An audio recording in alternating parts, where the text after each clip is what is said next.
राधे राधे सभी को। हर हर महादेव, जय शिव शंकर। आज हम आपको सुनाने वाले हैं श्रावण मास के पुत्रदा एकादशी की व्रत कथा।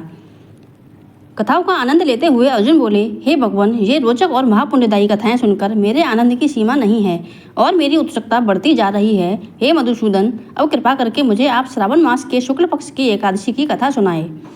इस एकादशी का क्या नाम है, इसके व्रत से और इसकी विधि क्या है, इसमें किस प्रकार किस देवता की पूजा की जाती है और इस व्रत के करने से क्या फल मिलता है।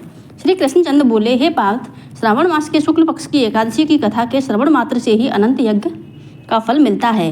हे अर्जुन, इसे पुत्रदा एकादशी कहते हैं। द्वापर युग के प्रारंभ में महिष्मती नाम की एक नगरी थी। उस नगरी में महाजीत नाम का एक राजा राज्य करता था। वह पुत्रहीन था, इसलिए वह सदैव दुखी रहता था।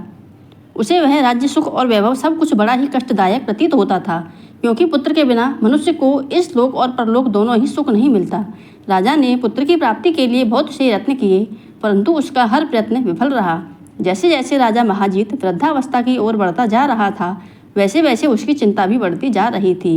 एक दिन उसने अपनी सभा को संबोधित करके कहा, ना तो मैंने अपने जीवन में कोई पाप किया है और ना ही अन्यायपूर्वक प्रजा से धन एकत्रित किया है, ना ही कभी प्रजा को सताया है और ना ही कभी बूढ़े ब्राह्मणों को या फिर किसी का अपमान किया है। मैंने प्रजा को सदैव पुत्र की तरह पाला है, कभी किसी से द्वेष नहीं किया, सबको एक समान माना है। मेरे राज्य में ऐसा कोई कानून भी नहीं है जिससे किसी को दुख हो या भय पैदा हो। इस प्रकार धर्मयुक्त राज्य करने पर भी मैंने इस समय भारी दुख से जूझ रहा हूँ। इसका क्या कारण है, मेरी समझ में कुछ नहीं आ रहा। आप इस पर विचार करें, इसके दुख का कारण बताओ और इस जीवन में मैं इस दुख से मुक्त हो सकता हूँ, इसका कोई तो उपाय बताओ। राजा के इस दुख के समाधान के लिए मंत्री आदि वन को गए, ताकि वहां जाकर किसी ऋषि मुनि से राजा की व्यथा को बात बताकर कोई समाधान निकाल सकें। वहां वन में जाकर उन्होंने श्रेष्ठ ऋषि मुनियों से दर्शन किए। उस स्थान पर वयोवृद्ध और धर्मवृद्ध के ज्ञाता महर्षि लोमस भी रहते थे। वे सभी महर्षि लोमस के पास गए। उन सब ने जाकर उन महर्षि को यथोयज्ञ प्रणाम किया और उनके सम्मुख बैठ गए। उनके दर्शन से बड़ी प्रसन्नता हुई। वे सब उनसे निवेदन करने लगे, हे देव, हमारे अहोभाग्य कि हमें आपके दर्शन सौभाग्य से प्राप्त हुए हैं। इस पर लोमस ऋषि बोले, हे मंत्रीगण, आप लोगों की नम्रता और सद्व्यवहार में ही मैं अत्यंत प्रसन्न हूँ। आप मुझे अपने आने का कारण बताइए। मैं आपके कार्य को अपनी शक्ति के अनुसार अवश्य ही करूँगा, क्योंकि हमारा शरीर ही परोपकार के लिए बना है। लोमस ऋषि के ऐसे अपनत्व भरे वचन सुनकर मंत्री बोले, हे महर्षि, आप हमारी समस्त बातों को जानने में ब्रह्मा से भी अधिक समर्थ हो, अतः आप हमारे संदेह को दूर कीजिए। महिष्मती नामक नगरी में हमारे महाराज महाजीत बड़े ही धर्मात्मा और भाव वाले हैं। वह प्रजा को पुत्र की तरह धर्मानुसार पालन करते हैं, परंतु फिर भी वह पुत्रहीन हैं। हे महर्षि, इससे वह अत्यंत दुखी रहते हैं। हम लोग उनकी प्रजा हैं, हम भी उनके दुख से दुखी हैं। इसलिए अपने राजा की सुख और शांति के लिए हम आपके पास आए हैं।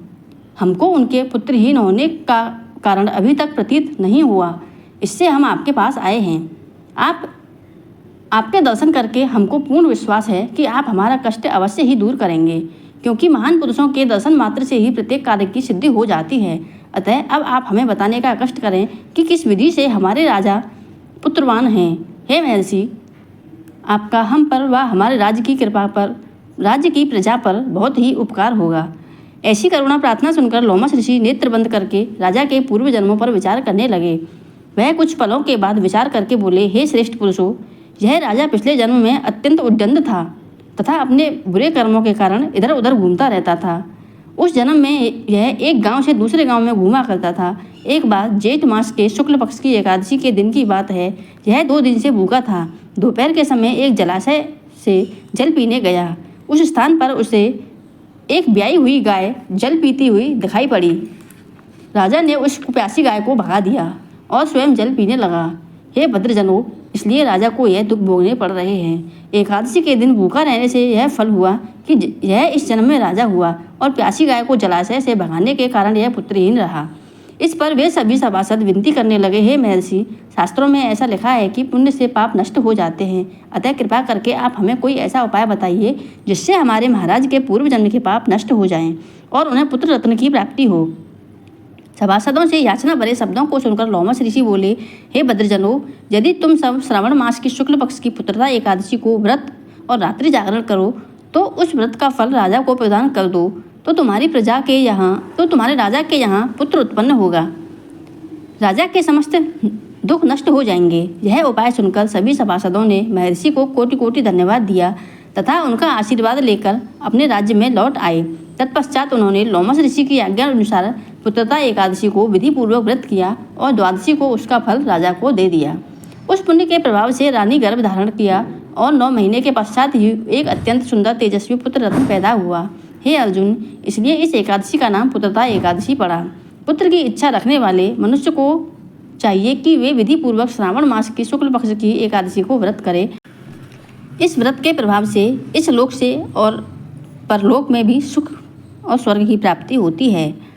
कथा का सार कहता है, पाप करते समय मनुष्य यह नहीं सोचता कि वह क्या कर रहा है, किंतु शास्त्रों से विदित होता है कि व्यक्ति का छोटा सा पाप भी उसे महान कष्ट भोगने को विवश कर देता है।